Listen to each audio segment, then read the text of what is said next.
Song. I don't need to judge you. Do you get tired? Kakatapos ko lang mag-ano guys. Hot and cold. Parang hinalo-halo ko lang. Hot and cold bath. Hot and then kinold ko na naman. Kasi ano siya. Mainit. Napaka-init dito guys. Tapos nag-scrubbing ako ng turmeric. Ang ganda talaga. Napakaganda ng body scrub na nabili ko sa TK Maxx. Ano siya with rice. I think with rice and turmeric. Ang ganda talaga guys. Okay naman. Okay naman siya. Mag-storytelling tayo guys. Mag-telling ako talaga. Yun. Sabihin ko na lang ngayon na lang kahit mahaba pa to. Pag mahaba kasi na recording, pinaparty-party no. Madami, tapos yung iba hindi natin alam na. Pero may nanood pa rin isa, 2 or 6 or 7, meron pa rin namang views kasi meron naman akong ibang account na may ibang account ako talaga na meron din ako yung mga 3,000, almost mga 3,000 followers. Meron ako mga friends sa Ginger Girl. So, yung Ginger Girl, ibig sabihin, yung yung mga luya, yung mga ginger. Mga luya ng mga gamot na kaya, kasi gumagawa ako ng gamot, kaya ginagamit ko yung luya, mga turmeric. So, Ginger Girl yung title niya na account ko. Tsaka yung Azumi, doon. Kaya nakakakuha naman ako ng, yung ibang Azumi, mga, hindi ko alam kung ilan ang friends ko sa Azumi. Madami din. Mga marami akong account. Marami akong nagawang group, kung mga group pages sa, dito sa social media. Gagamit din natin yun. Hindi naman sa nagagamit tayo ng mga viewers lang, no? Syempre, yung ang ating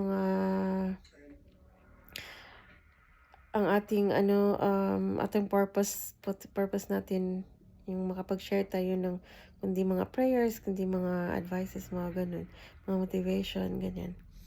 Mga kung ano-ano mga topics kasi ang sa vlogging ko na ito, kung ano ang that's an I played that song yesterday. I played that music yesterday. I played that music yesterday my exercise in the gym. I love it. I think send it to me, love. Nakakatawa naman yun. Can you not save the video? Only save the video and then send to me, no? Okay. Nakakatawa. So, guys, yun lang ang ko na nag-storytelling ako dun kay Tom Barrett na I'm one of their followers kasi ni Raquel, yung Bisaya na taga Davao. Yung dating yaya ni Habibi, no? Si Raquel. At saka si Tom. I'm following kasi natutuwa lang ako kasi British din yung niya, yung boyfriend niya, mabait. Napakabait ni Tom, napaka-prayerful, talagang lahat naman tayo may mga sa buhay, iba-iba naman mga attitudes natin, pero I'm so maayos na ipagmalaki kasi siya very church goer talaga, very God believer talaga siya. Very prayerful siya. Mabuti talaga yung keep in touch tayo kay God sa araw-araw natin na buhay. Importante talaga yun. So yeah, nagkwento lang ako kasi nasa Siquijor sila nakatira.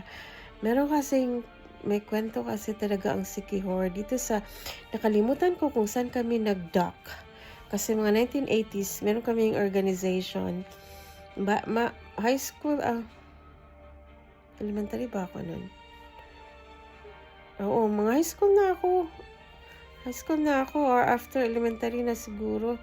Pagkatapos na siguro ng pagka-graduate ko na siguro, high school na siguro ako noon. Di ko maalala basta. Are we going now, babe? Are we going? Okay. So yan, mga 1980s meron kaming organization ni youth, mga youth encounters, mga ganyan, mga youth sa Kamanhak. Leader namin si Mrs. Marilyn Case, yung pinsan ko. Ano siya, sila kasi yung mga president namin, may mga kasama siya sila, kalimutan ko ba? Yung mga kasama na may mga tungkulin din before sa mga Siliman yan, ganyan. Nakalimutan ko yung pangalan ng matangkad na lalaki yun. Yung president namin sila, Miss Marlene Case, at saka yung nakalimutan ko lang. Basta maalala syempre ni Ate Marlene yun.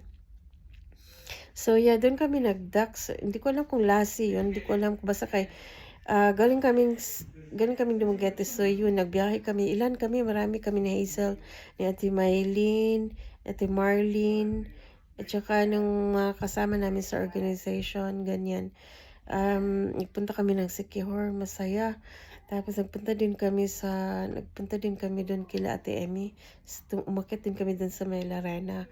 Tapos first dito muna kami nag-duck sa Pantalan sa may, hindi ko alam kung Lassie yun, kung baka Larena na Pantalan. Basta kay merong Pantalan sa Siquijor na may story ang mga ang mga elderly natin, ang mga katigulangan sa Siquijor, na ay istorya, na ay sugilanon parang sugilanon siya, no?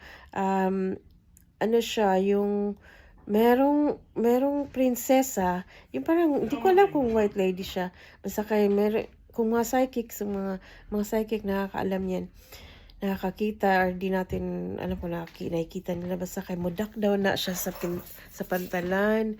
Tapos di naman makikita yung barko niya kasi nga para siyang, kumbaga sa sinauna, kumbaga kasi tayo sa mundo may mga nakikita, may mga hindi nakikita, alam mo yun. Yung iba nakakakita, yung may mga nilalang na hindi natin nakikita. So, meron daw may-ari ng barko, cruise ship na yan, na prinsesa, talaga daw siya, mayaman na babae. Tapos, pumupunta daw yan siya sa Siquijor. Tapos, ang mga laman daw ng barko na yan is mga golds. Hindi to hoax, hindi siya lang, joke. Totoo talaga yun, nasugilanon, guys. Alis muna kami. Basta, balik na lang ako mamaya. Totoo talaga yun.